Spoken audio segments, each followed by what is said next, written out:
മലയാളത്തിന്റെ stage star ആയിട്ടുള്ള ഉണ്ണി മുകുന്ദന്റെ തിരിച്ചുവരവ് അത് മാത്രമാണ് എനിക്ക് ഈ ഒരു സിനിമ കണ്ടപ്പോൾ തോന്നിയത്. മാർക്കോ എല്ലാവർക്കും അറിയുന്നുണ്ടാകും. ഏറെ നാളത്തെ കാത്തിരിപ്പിന് ശേഷം ഇന്നിപ്പോൾ ഇവിടെ റിലീസായിരിക്കുകയാണ്. അതിലെ കാര്യങ്ങളും എല്ലാവർക്കും അറിയുന്നുണ്ടാകും. ട്രെയിലർ കണ്ട സമയത്ത് തന്നെ ഇതൊരു വയലൻസ് ആയിട്ടുള്ള ഒരു സിനിമയാണ് എന്നും എല്ലാവർക്കും അറിയുന്നുണ്ടാകും. ചെറിയ കുട്ടികളെയും കൊണ്ടൊന്നും ആരും തന്നെ സിനിമ കാണാൻ പോകരുത്, ഉള്ള പോലെ പറയാലോ. അതിനനുസരിച്ചുള്ള കാര്യങ്ങളൊക്കെ ആ ഒരു സിനിമയിലുണ്ട്. ഇനി അങ്ങോട്ട് കട്ട് ചെയ്യാനുള്ള സാധ്യതയുണ്ടോ? അതായത് ഇങ്ങനെയുള്ള പ്രശ്നങ്ങളും കാര്യങ്ങളൊക്കെ വരും, വയലൻസ് കൂടുതലാണ്, അതൊക്കെ പറഞ്ഞിട്ട് ആളുകൾ രംഗത്ത് വരും. ആ സമയത്ത് ഇത് കട്ട് ചെയ്ത് ഒഴിവാക്കാനുള്ള സാധ്യതയുണ്ടോ? അതും നമുക്കറിയത്തില്ല. ഇന്ന് കണ്ടതിൽ വെച്ച് നോക്കുമ്പോൾ അത്യാവശ്യം നല്ല രീതിയിൽ വയലൻസ് ഉള്ള ഒരു സിനിമയാണിത്. ഫസ്റ്റ് ഹാഫ് നമുക്ക് ചെറിയൊരു റിവ്യൂയിലേക്ക് കടക്കാൻ കേട്ടോ. റിവ്യൂ ആണ് പറഞ്ഞു വരുന്നത്. അപ്പോൾ ഇതിന്റെ ഫസ്റ്റ് ഹാഫ് ഇങ്ങനെ കണ്ട സമയത്ത് എനിക്ക് തോന്നിയത് വയലൻസും കാര്യങ്ങളും അങ്ങനെയൊന്നും ഇല്ല. ഒരു ചെറിയൊരു ബിൽഡപ്പ്, അങ്ങനെ ബിൽഡപ്പ് നൽകിക്കൊണ്ട് ഇങ്ങനെ വന്നുകൊണ്ടിരിക്കുകയാണ്. വില്ലന്മാരൊക്കെ എന്ന് പറഞ്ഞു കഴിഞ്ഞാൽ എൻ്റെ പൊന്നോ അപാര വില്ലന്മാരാണ് കേട്ടോ.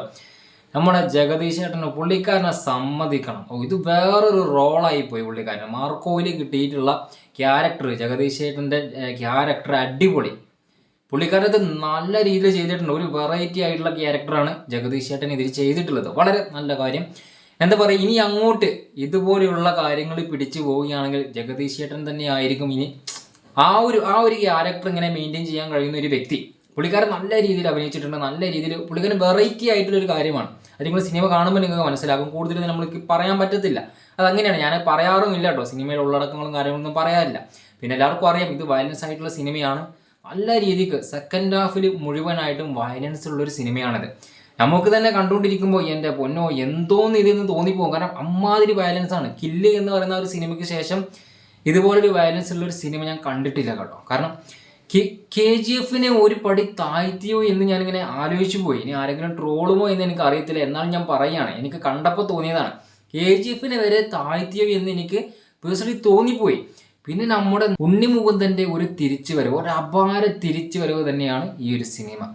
ഇത് കാണുമ്പോൾ ഇൻട്രോ ആണെങ്കിലും പുള്ളിക്കാരൻ്റെ ആ ബിൽഡപ്പും കാര്യങ്ങളും എല്ലാം മാസമായിട്ട്, കട്ട മാസമായിട്ടാണ് ഈ ഒരു സിനിമ വന്നിട്ടുള്ളത്.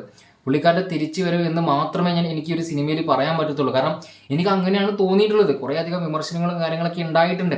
പല ആളുകളും പല നെഗറ്റീവ് കാര്യങ്ങൾ പറഞ്ഞിട്ട് ഉണ്ണി മുകുന്ദനെ പല രീതിയിലും താഴ്ത്താറുണ്ട്. പക്ഷെ ഈ ഒരു സിനിമ പുള്ളിക്കാരൻ്റെ ലെവല് തന്നെ മാറ്റിമറിക്കും. ആ രീതിയിലുള്ള വയലൻസ് ആണെങ്കിലും പുള്ളിക്കാരൻ്റെ അഭിനയമാണെങ്കിലും ആ ഒരു സ്റ്റൈല്, അതാണ് ഞാൻ നേരത്തെ തന്നെ ഇവിടെ പറഞ്ഞത്, സ്റ്റൈലി സ്റ്റാർ എന്ന് എല്ലാവരും അങ്ങനെ തന്നെയാണ് പറയാനുള്ളത്.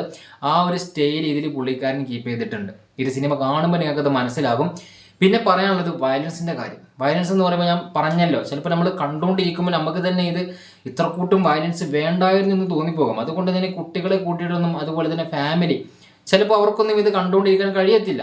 അങ്ങനെയുള്ള കാര്യങ്ങളൊക്കെ നമുക്ക് തോന്നാൻ സാധ്യതയുണ്ട്. ഫാമിലിയുടെ ഒക്കെ പോകുന്ന സമയത്ത് ഇവരെ കൊണ്ട് വരേണ്ടിയിരുന്നില്ല എന്ന് തോന്നിപ്പോകും. അജാന വയലൻസ് ആണ്. അതുകൊണ്ടാണ് ഞാൻ ഈ കാര്യങ്ങളൊക്കെ പറഞ്ഞത്. അപ്പോൾ ഏതായാലും ഈ സിനിമയിൽ മോശം പറയാനായിട്ട് എനിക്ക് തോന്നിയൊരു കാര്യം എന്ന് പറയുന്നത് ഇതിലെ ഇമോഷൻസ് ആണ്. ഇമോഷൻസ് എന്ന് പറയുമ്പോൾ ആവശ്യമില്ലാത്ത സ്ഥലങ്ങളിൽ വെറുതെ കുറച്ച് ഇമോഷൻസ് കുത്തിക്കയറ്റിയോ എന്ന് എനിക്ക് പേഴ്സണലി തോന്നിയിട്ടുണ്ടായിരുന്നു. ചില ടൈമിൽ ഇത്ര കൂട്ടം ഇമോഷൻസ് ഒന്നും കൊടുക്കേണ്ട ഒരു ആവശ്യമില്ലായിരുന്നു എന്നിങ്ങനെ എനിക്ക് തോന്നിയിട്ടുണ്ട്. അത് മാത്രമേ എനിക്ക് ഇതിലൊരു ലാഗായിട്ട് തോന്നിയിട്ടുള്ളൂ. വേറെ ഒരു പ്രശ്നവുമില്ലാത്ത ഒരു സിനിമ. അതാണ് എനിക്ക് ഒരു മാർക്കോയെ കുറിച്ച് പറയാനുള്ളത്. നമ്മൾ ഫൈറ്റ്, അതുപോലെ തന്നെ മാസ്, പിന്നെ BGM ഒന്നും എടുത്തു പറയേണ്ട കാര്യമാണ്. ഒത്ത സമയത്തിനോ അനുസരിച്ചിട്ടുള്ള BGM കാര്യങ്ങളാണ് ഇവർ ഇതിൽ കൊടുത്തിട്ടുള്ളത്. ഒന്നും മോശം പറയാനില്ല. അപ്പോൾ ഞാൻ നേരത്തെ പറഞ്ഞു വന്ന കാര്യം ഇതാണ്. മാർക്കോ എന്ന് പറയുന്നത് നമുക്ക് എല്ലാവർക്കും അറിയാമല്ലോ. ഇതിൽ ഫൈറ്റ് വരുന്നുണ്ട്, പിന്നെ വയലൻസും കാര്യങ്ങളാണ് മുഴുവനായിട്ടും വന്നിട്ടുള്ളത്. പിന്നെ ബിൽഡപ്പ് കാര്യങ്ങൾ, അങ്ങനെയുള്ള മാസമായിട്ടുള്ളൊരു സംഭവമായിട്ടാണ് ഈ സിനിമ വന്നിട്ടുള്ളത്. അപ്പോൾ നിങ്ങൾ കോമഡി അല്ലെങ്കിൽ ഒരു നേരെ പോ സംഭവം അങ്ങനെയുള്ള കാര്യമൊന്നും പ്രതീക്ഷിച്ചിട്ട് ആരും പോകരുത്. അങ്ങനെയുള്ള സിനിമകൾ ഇഷ്ടപ്പെടുന്നവർ ഈ സിനിമയ്ക്ക് പോയി കഴിഞ്ഞാൽ നെഗറ്റീവായിട്ടുള്ള കാര്യം മാത്രമേ പറയുകയുള്ളൂ. പിന്നെ നമ്മളിതിൽ ലോജിക്ക് എന്ന് പറയുന്ന സാധനം നമ്മൾ ചിന്തിക്കാനേ പാടില്ല. അതായത് ഇപ്പോൾ ഒരുത്തനും ഒരു 10 ആൾ 20 അല്ലെങ്കിൽ 20 ആളൊക്കെ തരുന്ന സമയത്ത് നമ്മൾ ആലോചിച്ച് പോകും, ഇതൊക്കെ ഇപ്പോൾ നടക്കുമോ? ഇവരെന്തൊക്കെയാണ് ഈ ചെയ്യുന്നത്? 19 ആളൊക്കെ ഇങ്ങനെ അടിച്ചിട്ട് അതൊക്കെ നടക്കുമോ എന്നൊക്കെ നമ്മൾ ചിന്തിച്ചു പോകും. ആ ഒരു ചിന്ത ഒഴിവാക്കിയിട്ട് ഈ ഒരു സിനിമ കാണണം എന്നുള്ളതാണ്. അതല്ല അങ്ങനെയൊക്കെ വെച്ചിട്ട് നമ്മുടെ സമൂഹത്തിൽ നടക്കുമോ, ഇങ്ങനെയൊക്കെ നടക്കുമോ, ഇതൊക്കെ ഈ ഇത്രയും വയലൻസും കാര്യങ്ങളൊക്കെ ഒരാളെ കൊണ്ട് ചെയ്യാൻ കഴിയുമോ, അങ്ങനെയൊക്കെ ചിന്തിച്ചിട്ട് ഈ ഒരു സിനിമ കണ്ടു കഴിഞ്ഞാൽ നിങ്ങൾ നെഗറ്റീവായിട്ടുള്ള കാര്യം മാത്രമേ പറയുള്ളൂ. ലോജിക്കില്ലാതെ നമ്മളൊരു സിനിമ കാണണം. ഇതിങ്ങനെ മാസമായിട്ട് ഇറക്കിയിട്ടുള്ള സിനിമയാണ്, വയലൻസും കാര്യങ്ങളായിട്ട് ഇറക്കിയിട്ടുള്ളൊരു സിനിമയാണ്.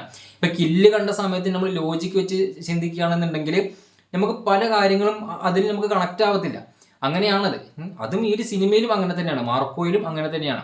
അപ്പോൾ ഏതായാലും ഉണ്ണിമുകുന്ദൻ്റെ ക്യാരക്ടർ ഉണ്ണിമുകുന്ദൻ നല്ല രീതിയിൽ ചെയ്തിട്ടുണ്ട്. പിന്നെ അതിലുപരി ജഗദീഷ് ചേട്ടൻ ഇത് തകർത്താടിയിട്ടുണ്ട്. പുള്ളിക്കാരൻ വേണ്ട വിധത്തിൽ ഇത് ഉപയോഗിച്ചിട്ടുണ്ട് എന്നുള്ളതാണ്.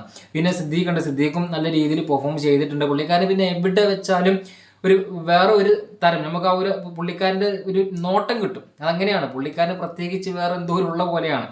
ഏതൊരു സിനിമയിൽ വന്നു കഴിഞ്ഞാലും പുള്ളിക്കാരനെ പ്രത്യേകിച്ച് പുള്ളിക്കാരൻ്റെ ക്യാരക്ടർ വേറെ എന്തോ ആണെന്ന് നമുക്ക് തോന്നിപ്പോകും. അങ്ങനെയാണ്.